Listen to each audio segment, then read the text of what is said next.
Hey guys, Trent here coming at you with another video. So today's video we're going to take a look at a toy line I'm getting into, retro from the 80s, throwback, vintage look. We'll do a review on a pretty obscure toy line.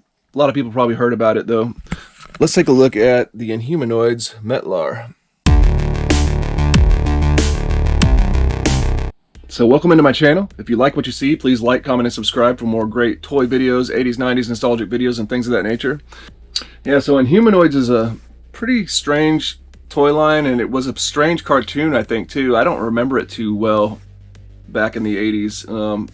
This is around the time, I think, Ninja Turtles was picking up steam. Made by Hasbro, but the figures are very interesting. But anyways, let's take a look at Metlar, one of the big, large figures. I have one other Inhumanoid. We'll take a look at it in comparison. These are some pretty epic figures for display purposes, I would say. You can do some pretty nice display, like to have basically giant monsters for your other toys. That's the best way I could describe these things, because I'm just trying to envision kids playing with these in the 80s. I can imagine they just got destroyed really quick. So anyways, let's take a look. All right, here we have Metlar, jumbo giant figure. I believe he was the leader of the Inhumanoids, the bad guys. There was three of them. There was Metlar, Decompose, and Tendril. So these figures are all really big in comparison to the rest of the line. I have one other figure.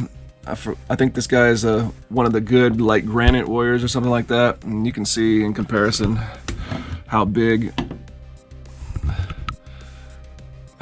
these giant figures are. Metlar stands, yeah, right around 15 inches tall at the top point of his little light.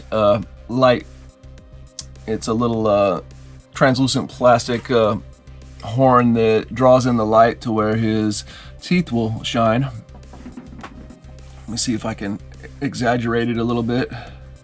So that was the feature that these Inhumanoids had. So I shine light in there. Yeah, so he's got like the glowing teeth.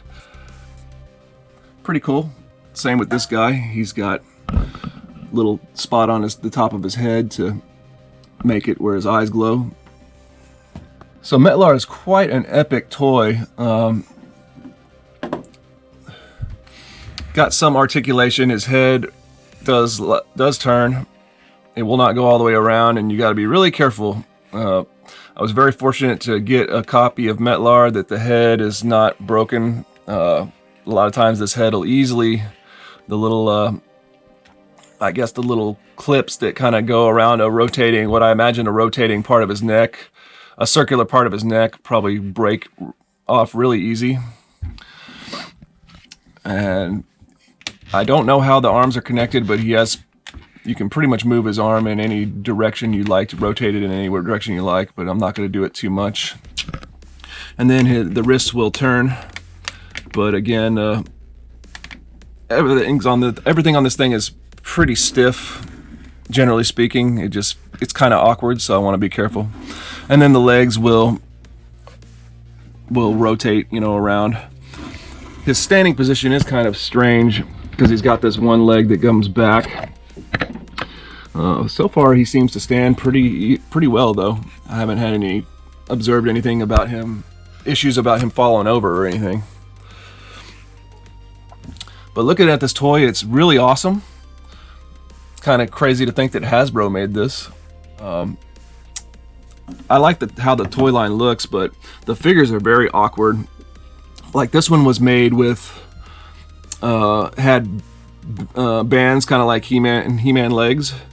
I used some He-bands and tied a couple together to be able to have the arms attached, and regular one He-band piece were able to keep the legs intact, but it's not like super reliable. It's just good enough to display the figure. This guy, I have no idea how he's put together. Fortunately, nothing is broken on him. Here's the back of Metlar.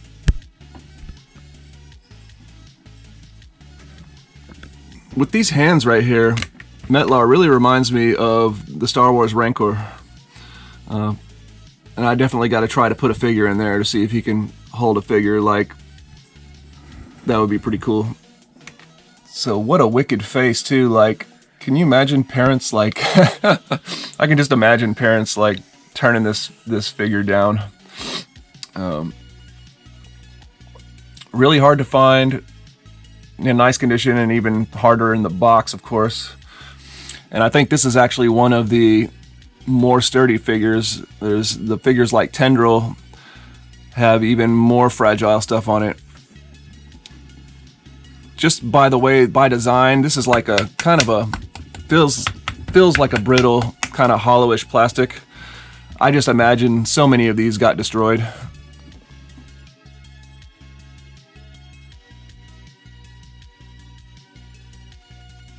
There we go. So yeah, you can do some pretty cool stuff with him. Definitely an awesome display piece. So what I want to do is, I've got plans for my collection here. I'm going to clear this out. Star Wars gotta go. My Dick Tracy is going to come out. So I'm going to take my Power Lords Vulcan Rock set. Hey, I got the lava piece in, by the way, and replace the door. So getting improved on that. I want to take my Power Lords Vulcan Rock set, open it up and set it back in the back there. Get rid of that Star Wars stuff. Get my Dick Tracy set out of there. I think my Dick Tracy set's going to go on this shelf, and all Masters of the Universe Origins are going to come off of here, and then this bottom shelf is going to be nothing but Masters of the Universe Origins here, with the exception of Vintage Castle Grayskull. If they make a Origins Snake Mountain, I'll have to figure something out and probably move Castle Grayskull somewhere. Actually, so I'm thinking, I know this is off the topic of Metlar, but bear with me. So I'm thinking all this top here is going to be Vintage Masters of the Universe, including this shelf, Vintage Masters of the Universe. This shelf, pretty much Vintage Masters of the Universe. So my Remco figures and stuff like that is going to go down here with the Vulcan Rock playset, and Metlar and my Inhumanoids are going to be in front of there. And what else do I got to do? Oh yeah, so that means all these vintage figures got to be distributed over here and over here.